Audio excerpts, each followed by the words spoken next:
What if a president declared victory while still preparing for war? That's exactly the contradiction at the heart of Donald Trump's latest address on Iran, a speech meant to project control, but instead raising more questions than answers. In a primetime speech, Trump told Americans that Iran's military power has been largely destroyed. But in the same breath, he warned of more escalation in the coming weeks. Trump's message tries to do two things at once.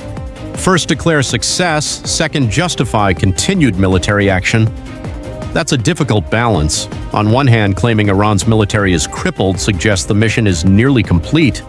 On the other, threatening further attacks signals the opposite, that the situation is far from resolved. This creates a strategic contradiction.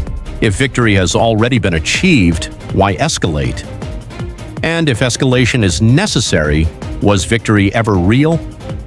Trump also claimed that regime change has effectively already happened in Iran. But the reality tells a different story. Iran's political system remains intact. The same leadership structure is in place. Key institutions are still functioning. New officials have replaced those killed, often with even harder-line figures. This isn't regime change, it's regime resilience, and that distinction is critical. Here's what many Americans may not realize. Iran isn't trying to win this war in the traditional sense. Its strategy is much simpler and more dangerous: survive. For Iran, just staying operational against a superpower like the United States is considered success.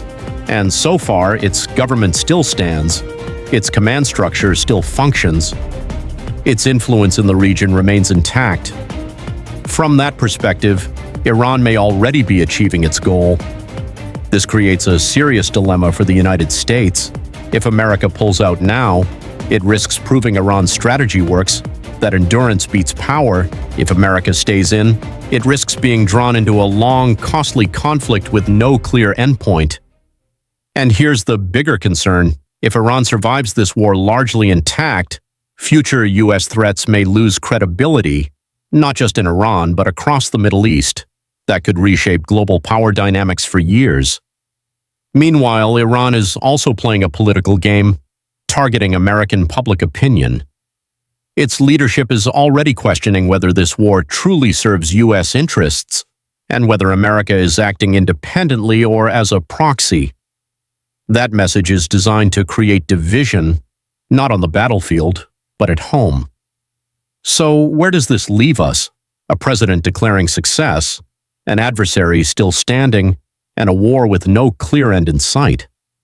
The real question isn't whether the U.S. can win, it's whether victory, as defined right now, actually changes anything at all. If you found this breakdown helpful, make sure to like, subscribe, and stay informed, because the real story is often more complicated than the headlines.